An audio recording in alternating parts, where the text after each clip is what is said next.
Hey guys, it's Jen. This is another Jen is Zen episode of Reframing Me.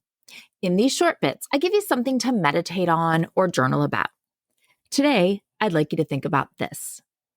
How quick are you to judge others? What do your judgments of others actually say about you? Ooh, that one hurts a bit, right? I mean, most of us really want to think that we're not judgy. But then we see something or someone and boom, it's there, those judgments.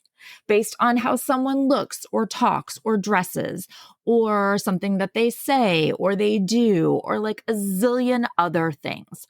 We make judgments about them with so very little information. We think we know so much, but we don't.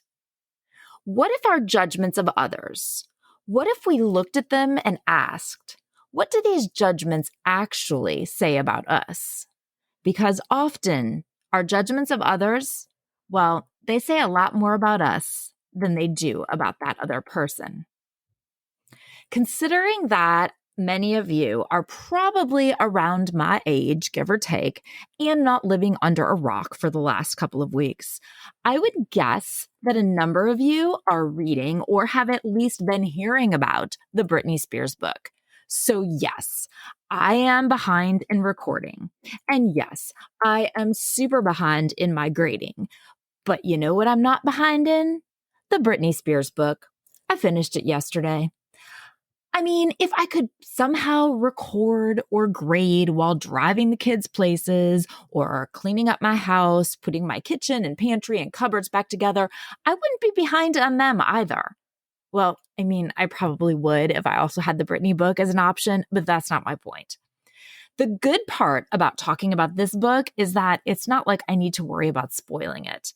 I mean, we all know how the story goes. Post 2006, things take a pretty big downturn for poor Brit.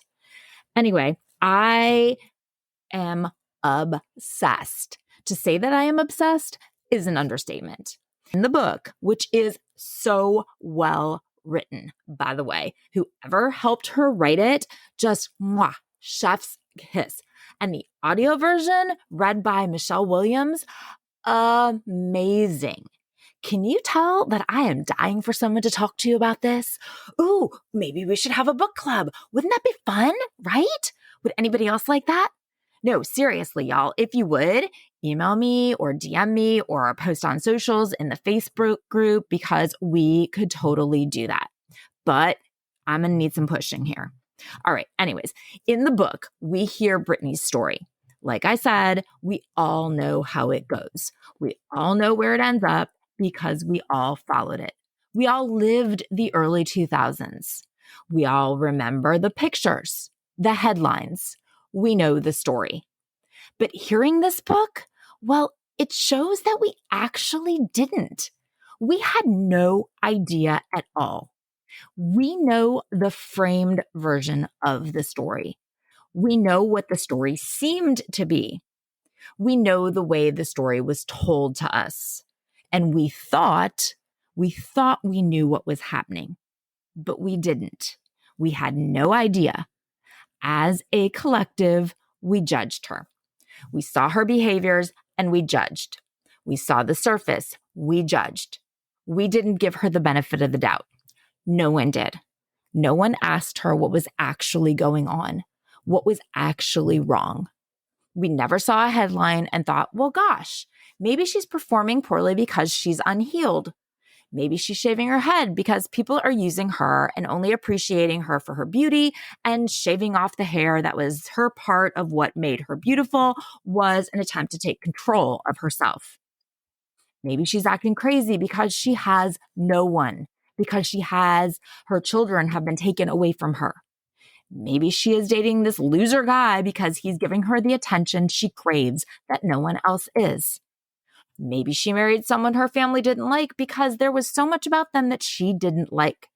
Maybe she was acting wild because she's sad. Maybe she's not bad. Maybe she was just angry. As she says in the book, quote, all of my rebellion was a fuck you to the people who weren't there for her. She also wrote, and I quote, If someone is not doing well, that's the time you need to come to the person and hold them. I began to suspect that they were secretly celebrating that I was having the worst time of my life. The truth is, I was just sad. He, and she was referring to the photographer she was dating, gave me the attention I needed. She went on to say, I was not bad. I was just angry. Her husband left her. Her children were taken for her. Mind you, it appears that if she did actually nothing wrong that would warrant anything near taking her children from her, her parents were using her. But all we saw and judged, we didn't know anything that was going on in her life. We didn't give her that benefit of the doubt. We were voyeurs and we made judgments based on so little information. We made assumptions. We didn't give her the benefit of the doubt, even though we knew so very little. I so often remind you and say to my kids, it's not about you. Or when someone is mean, it says a lot more about them than it does about you. Or happy people aren't mean. Or even, it's not about the socks. And I think we all understand that concept theoretically. Yet when we see someone in our lives who is acting out, or someone says something hurtful, or someone seems cold or standoffish, or any other behavior that makes us feel bad or uncomfortable or that we don't like, we are very quick to judge it for its surface value.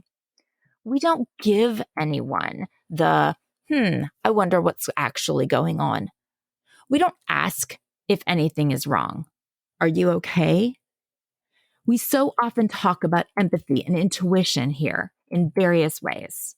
And yet, how often, if we feel wronged in any way, do we use our intuition? Do we empathize? We react, right? We jump to conclusions. We see the surface level without taking the time or giving them the consideration to see what is actually wrong. We do it with our partners and our children, our coworkers, our friends. We do it with people who are rude in the store or who give us quote unquote mean looks on the street, right? We do it with celebrities like Britney that we don't even know. And yes, we even do it with ourselves. If we snap at our partner, we think, I'm a terrible wife. We are impatient with our kids and we think, I am the worst mother. We make a mistake at work and we think we're incompetent. We miss a workout and we think we're lazy. We don't ever even give ourselves that benefit of the doubt. So I guess it's crazy to think that we're going to do it for others. Our true emotions are often buried underneath, and they tend to rear their ugly head in strange ways sometimes. Same happens to other people. I mean, even Britney Spears, for heaven's sake. So why does this even matter? How does this help us?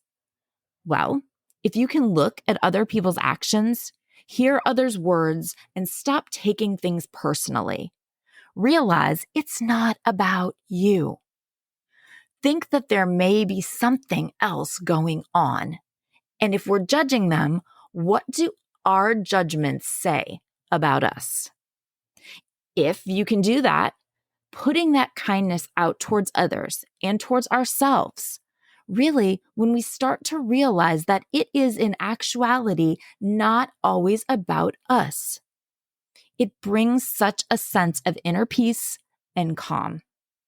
And it allows us to ask, why are we even judging them? And more importantly, what do our judgments of others say about us? Thank you so much for listening. If you've enjoyed the show, please share it with your friends. That's how we will grow our community. Reach out to me on socials, on TikTok and Instagram, it's Reframing Me. And on Facebook, it's Reframing Me. And join the Facebook group, Reframing Me, the podcast community. Until next time, be well, communicate, and don't be so quick to judge. Because it's Britney, bitch.